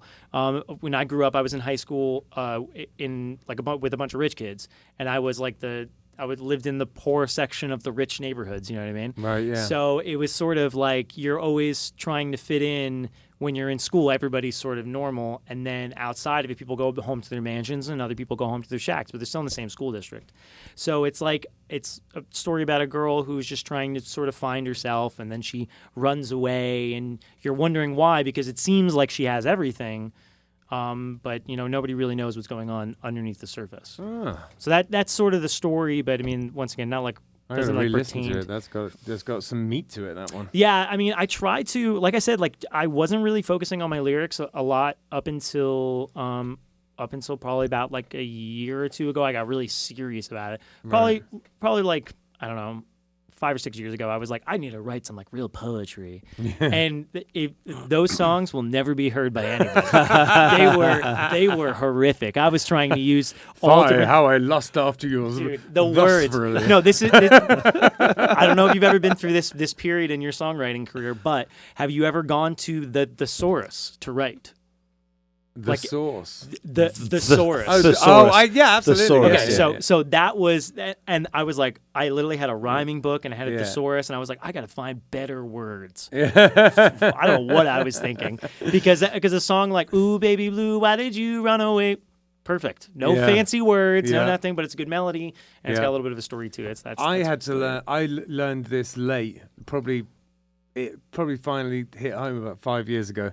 That people don't want wordy songs. No, they don't. They want to understand what you mean. That's all they want. Yeah. And if you're gonna do a lot of words, because the two songs that I played were actually relatively wordy. If you're gonna do a lot of words, make sure they either have a good melody or a good rhythm. Yeah, I don't necessarily mean lots of words. I mean like sort of highfalutin. Oh words. yeah. Like it's much better. Words like highfalutin. Yeah, exactly. I feel like highfalutin is what people who don't know the word sophisticated say. But anyway. No, I think more people know sophisticated than highfalutin. I think most people think that's a woodwind instrument. Right. I Right. don't think they're catching on. It sounds like the Old West. Highfalutin. Anyway. Oh God. What's happened? We're derailing quick.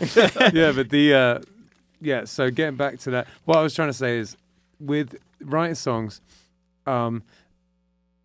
getting the meaning across is the important thing, and usually in songs that is with simple language, But do you ever have a situation where you write a song and you don't know what it's about until somebody asks you?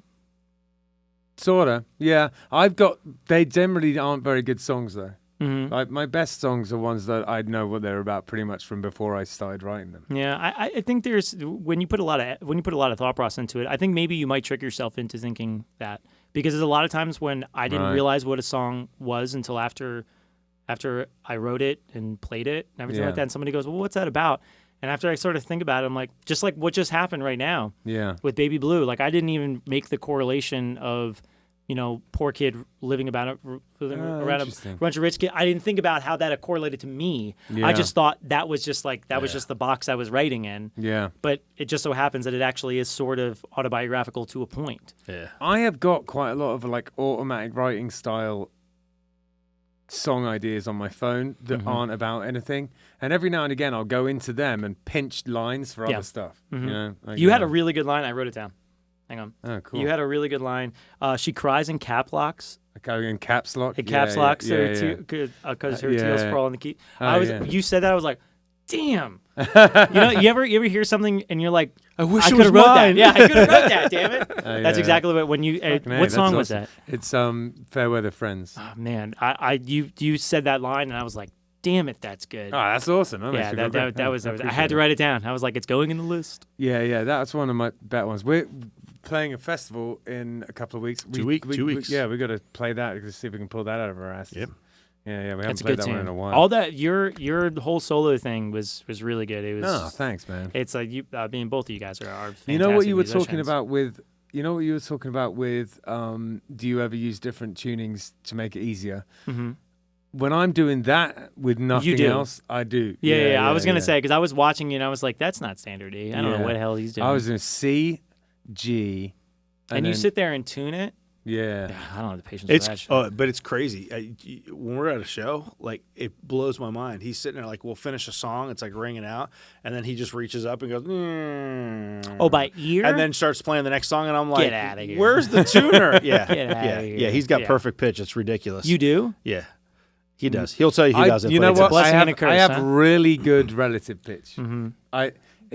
It's damn near perfect. I man. definitely get like stage fright if someone goes sing an E now. But No, but we'll be at practice, and I'll come up with some idea or something, and I'll I don't know, I'll play a couple of things for him or whatever, and it's like, or he'll just hear the recording of it. I'll play it on my phone. I go, oh, I had this idea. Here, listen to this, and he's like, all right, so what was that? Like an E and a G and then an F, and then Do I'm you hate like, people like that's that? exactly what it was. I hate when people do that. Yeah. Ugh. Yeah. It just makes me so aggravated. It's like, damn it, that's like the one thing I want. I want to be able to, because I can't listen to something and be like, I'm always to this day, like if you ever come see my solo show, I'll rip a solo. Right. I am a bomb soloist in pentatonic. Sick. I have no idea what I'm playing, but I know if these three chords, that pentatonic, nothing's gonna sound wrong. I'm just gonna wail on it. And people are like, "Whoa, you're such a good guitar player." I'm like, "Okay, We'll go with that. got it." Yeah, we'll go with That's great. I have no idea what I'm like. Such a subpar guitar player, but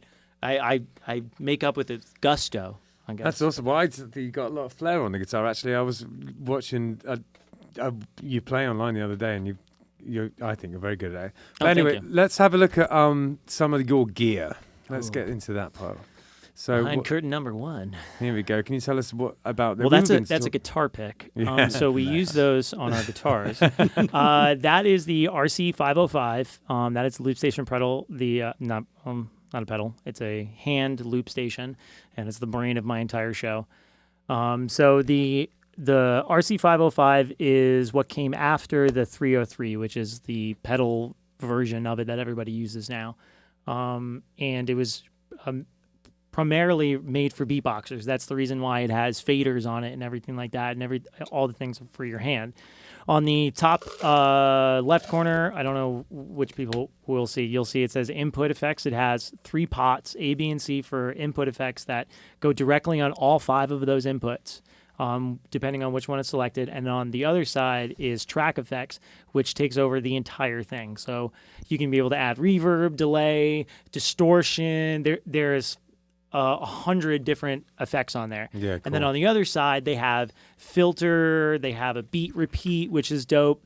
And something like when I play that Bill Withers song, what the hell? Ain't No Sunshine. Yeah, that I know. I put on the beat repeat, and it just continues to play the same one over and over again until I stop it.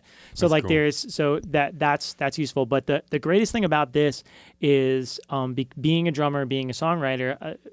Playing music my entire life, dynamics is everything. So having the faders is the greatest thing ever, because the way that I build almost every song is pot 1 would be my bass, pot 1 would be my drums, my beatbox, pot 2 is my guitar, pot 3 is my bass, and then 4 will be like a reverbed chord type of thing, Yeah. and then 5 some wacky stuff, or sometimes I don't even use it. Right. But that 4 I can use as I'm building up to the chorus. I can bring up the fader Yeah. and then cut it and then Yeah. come back in so that it sounds like there's this big swell. Yeah. So the faders are fantastic, but that's Yeah, totally. You know, if there's a pedal that goes with this that has every there are. Yeah, 'cause Boss makes one. I tell you what, I reckon my ideal situation would be that with a pedal with the 5 things on it. You know, Yeah, that- they have one.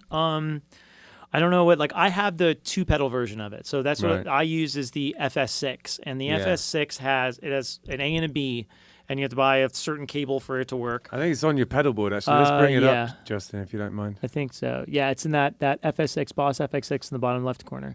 Yeah. So that A essentially starts the recording on pot 2 for my guitar. So I'll lay down the beatbox first to create the tempo for everything else. And then I'll play around, mess around with some stuff, hit some things, talk a little bit, this, that, and the other. And then when I'm ready, I don't have to use my hand. I can use my Yeah. foot, click the A, and then shut it off. And I've been kind of wavering back and forth whether I continue to want to do it, because once the drums is down, I can really do it with my hand. I have enough time, but Right. it just looks nicer and it sounds better, sounds more whole. Yeah. So and then the B is an all start, all stop, which I used constantly. Sure, yeah. Because for rhythmic purposes, especially when I have the delay and everything like that, since the guitar is already essentially playing, if I want to delay a chord, I hit that all stop and hit the delay, wah, wah, wah, wah, and then back in with the B again. So it's fantastic. But they make one that's 5 pedals, Yeah. and that can control everything. The all-start, all-stop on my one, on the RC300, is right in the top left-hand corner. Oh. I have to reach really far to get it with my toe. That's a nightmare. I just started using this pedal board. Before, I was literally I just had the FS6. Right. That was the only thing I had, and it would sit in between the legs of my keyboard stand. And then because of the shake, I bought that delay pedal, and I was like, let me just put that in my solo set. And then I was like, I kind of like this pedal too. I'm gonna get that. So that purple pedal is a Joyo XVI. It's an octave pedal. Oh, cool. With the bottom right knob is a modulation, so it has this sound to it on top of it, giving you the lows and the highs at the same time, and you can be able to control. Was that what you were using for your bass sounds? No. So the 505 itself has a That's guitar to right. bass feature, Yeah, and okay. it's clean. It's as good. hell. It's good. Much so better than the clean. one in the RC300. Way better. It's so clean, Yeah, and yeah. because with the acoustic, it makes a big difference. A lot of people don't like it because they use electric guitars with it. Right. But I've tried. I tried one time to use my electric, and I can't stand the way it sounds. It sounds much better with the acoustic. Gotcha. But yeah, and then I just recently got that super overdrive pedal that I used a couple times and surprisingly doesn't make the acoustic sound absolutely terrible. Yeah, It's got a nice little kick to it. I had that. I was using that pedal for a long time with my acoustic. Sounds great. Yeah, the reverb pedal is a K-line reverb. It's now every pedal that's on there is relatively the DD3 is probably the most expensive pedal on there. Yeah, and they're great. Even A great you know, pedal. they're There's a higher definitely- one, DD7 or something Oh, like that. there's like a DD500 now. Jesus. But yeah, it's way down the list in terms. But I'm already I love on that. Amazon. That DD3 is great. Oh, I had one of Christ. those. It can do a lot. For Yeah, what no. it He's is. talking to you while he's pulling up Amazon. Yeah, right exactly. now. The DD3 is great, and I just started getting into. I do in a long set. I'll do like this dubby song Right. where I'll throw a delay on the bass and I'll lay down just like a one drop and I'll just play. I'll literally sit on my knees the entire time and just mess with the delay pedal. Yeah. And it's so much. And like you just, Yeah. and then now I have all the other pedals I'm hitting, stuff like that. Yeah. But the phaser pedal, it's a $25 K-Mize phaser. Just like the MXR phaser, like exactly the same. It's $25. The Yeah. XVI, the Joyo, I think is $40. Yeah. The K-Line 45 and the Super Overdrive was like $50 or something. You're like that. taking me back. I had the DD3 like that, and I used to just keep that feedback alive, Justin, and keep bringing it back, and then you throw it back off. toss up the feedback and you toss up the effect level, Yeah. and then you just keep bringing up how fast the delay, and it's like, and it does this like winding sound. It's I use it a lot with the shake because Yeah. that's like we're trying to like be like rough and like that's we just wrote a song recently where it's like in the song now. Like Yeah, I just cool. did it to fuck around, but now it's like actually in the song. That's It's cool. dope. I can't wait. It's totally my part party piece in Sonic Boom 6 was getting down on my knees and messing with the knobs on that exact pedal. Yeah, I would watch people do it and be like, man, that seems like such a pain in the ass. But now I'm like, this is so much fun. yeah. I'm having a blast. No, that's that pedal's great. I love that pedal. The other two pedals, the wah pedal, I use for my solo set. Don't really use it too much because that same pedal board I use for the shake and for my solo set. But the top pedal, that Ernie Ball pedal, is actually for my vocals for the shake. Right, Because gotcha. I use that to be able to do some weird delay shit with my vocals. That's awesome. But I don't use it for my solo set because that doesn't have an absolute zero. So I need on my mic, I need like it to not do the reverb, delay sound, but I for some reason can't get it to shut off. It has no off. It just is like a little bit of delay, which I can't stand it. Yeah, totally. It's either all or just like it's like I'm like, hey, how you doing? I'm like, what? Like, why is that there? Little whispery voice. Yeah, and it's a pain in the ass. So I don't use it for my solo set.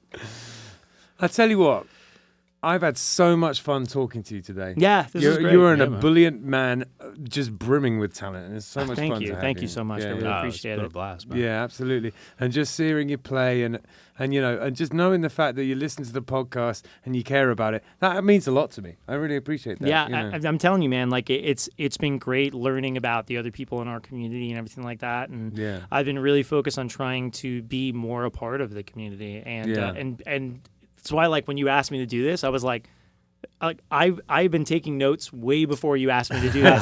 And I was just like, one day they may ask me to go on the 561 Music Podcast, and I'm going to be prepared. So I've been taking notes for a long time. But That's it's been great. To be able to do it, and live music community, obviously, like the Shake, we had a live stream here, and it was fantastic. Yeah. And I came back with Dominic Delaney, and Yeah. it's been really, really cool to have this. I told Justin this the last time I was here, to be able to have a place like this Yeah. in our community with all of this equipment and everything top of the line stuff. And Yeah. Yeah. It's I just- know it's that means the fantastic, the world to blessing. Justin. It's definitely it is great that it's here, and I'm so grateful to work here. It's just great. He The whole had, thing's great. he had a vision, when he moved from Jupiter to here, he had a vision of what this place was supposed to be, and then the pandemic came along, and I think it kind of made him have to hurry up a little bit on the vision, with the live streaming and all that kind of stuff. But doesn't seem hurried up at all. But it just, not hurried up like he had to. It just kind of the timing of it, it just made it to where it was something, like, okay, I guess now's better, time than any. Right. Yeah. I think a lot of people felt that way about a lot of things. Yeah, But for sure. I mean, he's done it right. I mean, he's done it right, and he's always constantly. Him and I are having conversations all the time where he's like, "I'm thinking about getting rid of this piece of equipment and buying this piece of equipment." Like he's always wanting to upgrade and always wanting to get better stuff and whatever. I mean, this is like a really good. Yeah, I think I'm ready to be upgraded. Yeah, Switch me out for someone better. probably. Yeah, For it's- Esperanza Spalding or something It's like that. it's a total blessing to have a place like this in our community and to be able to be used. And like the live streams, like for bands being free for the bands Yeah. to come in and do the live streams Yeah, and be able man. to have such good quality audio and video and everything Yeah. like that. And I know. it's unbelievable. It really is. It's like Part of pinch the me. reason why I wanted to work here, because it's like the access to media is just like we're in it, right? We're doing it right now. Yeah, I know. That's why. Right, where would we be doing the podcast? Yeah. Out of my garage. Well, at first I was telling him I had no idea that it was in here, and then one time I was watching a live stream, and I was like, "That looks like the drum set behind Ben." I'm like, "Oh wait, this is the same thing." Yeah. Oh, they're in there. Okay, that makes sense. That's why everything looks and sounds so great. It's just in Yeah. the same place. That's Yeah. why. But yeah, no, it's I can't thank you guys enough for having me on. And, Oh no, and, our pleasure, man. It's Totally. an absolute pleasure to be here. So you got any dates or anything coming up, or you want to talk about, or Yeah, I think the main thing, I've got a couple of dates around town, but I don't really care about talking about that. To be honest, it's the Shake and Dominic Delaney. We're going on tour in December. Oh, fantastic. Right, yeah. That's what I really want to talk about. And we're doing this. I don't know if either one of you have ever booked a tour. Yeah, I have. Yeah. Yeah, the worst thing I've ever had to experience in my entire life, and I never want to do it again. Yeah. It was Pretty stressful. Oh, dude, tell me, stressful. We were just talking about it with Coppertones yesterday. Yeah, we were talking about it, and they had some ideas. They were using it indie on the move and stuff like that. Yeah, there's like a couple websites. Dominic knew a lot more of that stuff than I did. I literally was just so used to like playing bars and just like calling up owners. Like if I could get you on the phone, I can get a show book. Sure. But it's like nearly impossible to get anybody on the phone. Indie on the Move, we were just talking about it with the Coppertones yesterday. Indie on the Move is something that I used a lot. I still use it a little bit here and there, but I used it a lot when Justin and I were the Nirvana tribute. And I mean, I was booking shows in New York with it, where I would pull up, I would dial it in and say, okay, I want this area, this genre, venues that hold between like this many people and this many people, and just kind of dial it in and then go, okay, here's a list of, 12. I may be stupid and not know what this is. Yeah, it's indieonthemove.com. Yeah, go check I it don't out. know. I didn't know what it was until like a week ago. Yeah, Oh, and really? and so I would dial it in, and then it would give me a list of venues, dialed in with those I want to kill parameters. myself now. No, and it gives you. Well, you're gonna kill yourself even more in a second. Yeah. It gives you a list of like the contacts and stuff. So I would reach out to them. But no, hang on, it gets worse. It gets worse for you. So we're booking a tour in July of next summer. Yeah. And so it's all booked. You're going overseas and shit. So and Indie on the like Move has an option. Okay, we just talked about it yesterday, and I reconfirmed. I looked at it again today to go, just to reconfirm that I wasn't talking out my ass yesterday. It's I want to say it's like $540 or something like that for up to 20 markets. They just book your tour. And you just say, I want these markets on these dates. I would have paid 7 times that okay. amount Yeah, so it's to like, not have to go through the bullshit I had to go through to book this 10-day tour. 10 days. 10 days. It's not even 10. It's not even 10 fucking shows. It's just 10 days. No, it's like they have like 3 tiers. It's like 5 something and then 6 something for like, I don't know, like 10 dates and Jesus, 20 dates. take my money. And then I think like the third tier was like the custom one where you can just call up and talk to them and set up a custom, like I want this schedule, and they'll figure out places for you to play in this way. And Hector, I hate you right now. Well, that's what I'm saying. That you have told me about we this. were talking about it yesterday, and somebody, hate the game. yeah, the Coppertones mentioned Indie on the Move again, and it's been a little while since I've used it. I just kind of I pay for it every month, and I practically ever use it, and it kind of hit me, and so I looked at it again today, and I was like, damn. Oh, yeah, this is good. I'm like, that's what we're doing, because we're probably going to do about 10 dates. And Yeah, I'm like, this is for $500, Well, sold. We'll do one cover gig and use the money for That's it. what I'm saying. Yeah. Sold. That's so aggravating. I literally had to. I mean, like, and one of the toughest things was really like, one of the things that I realized, like, reaching out, it's like there's a lot of really shitty bands, like not like bad bands, like they're bad musicians, like they're just shitty at being a part of the music community. Right. Yes. They won't respond to you. They won't. I'd much rather you tell me to screw off than not respond to me at all. Yeah. And that's what kept happening with a lot of things. But a lot of bands would be like, oh, well, we need like $400. I'm like, we're asking you to play 45 minutes, like literally 5 minutes away from your house. Why the hell do you need $400? Yeah. Oh, well, we're kind of big in this area. I'm like, okay, well, screw you. But we managed to get it done. So we're kicking it off December 9th at Propaganda. Right. And then we're going to Sully's in Melbourne. We're going to be playing at this place called Axe and Grog in Daytona. And then we're shooting up to Jacksonville to do Jackrabbits, which I'm pretty stoked about. Jackrabbits is a cool place. Yeah, I played there first. Badass. Oh, yeah, it is? Okay, cool. I've seen people, like, some videos of people playing. Like, that's one of like the venues that I really wanted. Yeah, I played there with the Nirvana tribute before we had Justin with our other. It's a nice room. Our original Kurt Cobain. Yeah, it's an awesome place. Oh, cool. Yeah. Yeah, they were like super receptive. And I remember I was talking to the owner of Will's Pub in Orlando. Yep, we played there too. Yeah, and he was saying, "Why did Jackrabbits book you?" I'm like, "I don't know."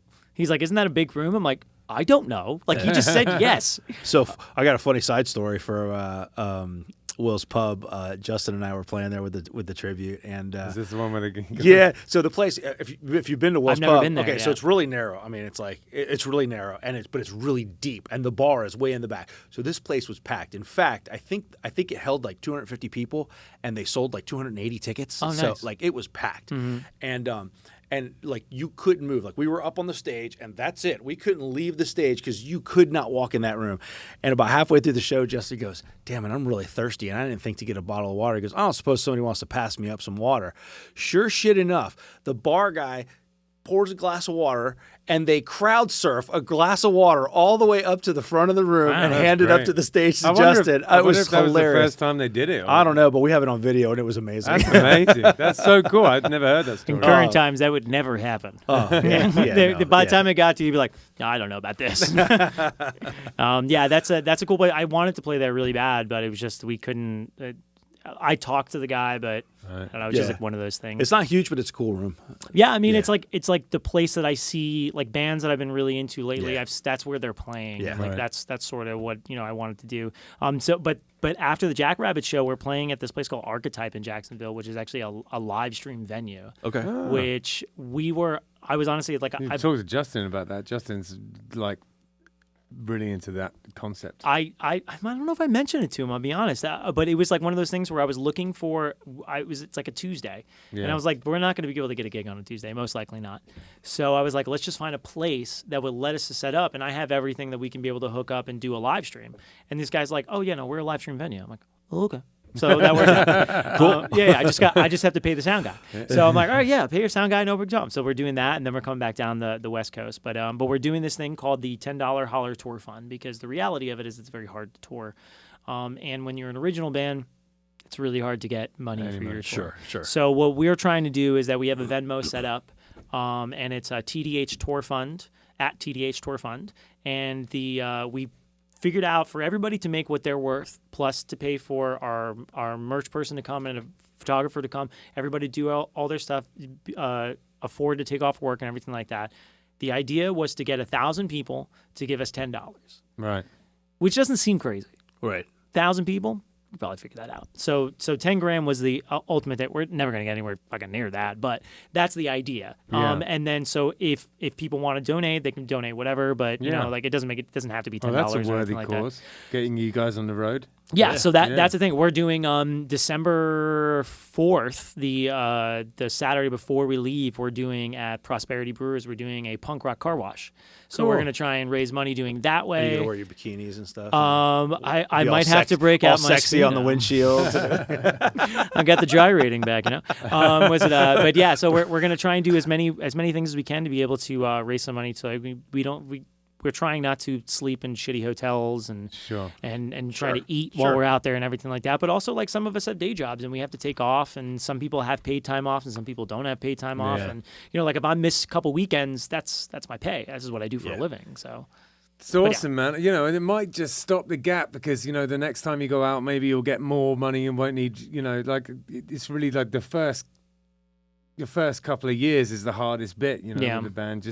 But once you can actually get guarantees from venues, it gets a bit easier. Never gets that easy. You have to be pretty big for it to be easy. Though. Yeah. That's why honestly, it's like this 10-day run. I don't ever want to do this. Like, I don't want to do the 10 day. I don't want to be away from my wife for 10 days. I don't want to be away from my dog for 10 days. But I figured, like, it's early in the band. Let's just do it. Let's just do it, get it done, get out there, play the gigs, get the contacts, and then we can just do weekend warrior shit from then on until it gets serious. Gotcha. And then outside of that, I mean, like, that's pretty much it. So we're just trying to raise money just to be able to do this one, and then see what happens from there. I'll make sure. I mean, when we do the show notes and everything, we always put in like the links and everything for the bands and where you can hear them, where you can see them, and all stuff. So we'll make sure to add all the Venmo stuff in there. Yeah, for sure, man. Anything we could do to help you guys out. That's and this is the thing is that, like, it's really tough. And this goes back to the community thing. It's like that Venmo after the tour will still be live, and if people still continue to donate to it, we will take that money and help other bands get on tour. That's awesome. And that's just trying to be as much of a community as possible, because the amount of people that I've dealt with that were I'm just sort of mean about accepting us. Right. And it's like, that's not like, and if anybody came to me and was like, I want a show, I got 5 places I can help you out. I mean, I may not be able to get you a bunch of money, but I can do whatever I can. Move, brother. Yeah. Well, now, yeah. The new sponsor of the show, I guess. He's like, where were you last month? I know. I'm so aggravated. That's so funny. All right, mate. Well, listen, thanks so much for coming. We've had a blast, and I just got to come out and see you actually perform as a solo act, because I'm really interested to see how you work the room in real life. So at some It's point a lot of you're gyrating. at some point you're gonna. Oh my God, I'm scarred from that image. I'm telling you, you're gonna watch back at that, and it's gonna a single tear. It's gonna weird you out. All right, Well, guys. it's been a pleasure, man. Thanks, man. Yeah, thanks. Appreciate it. See you later. Talking about the scene, it's what we're doing. Come and check it out, it's what we're all about. 561 music.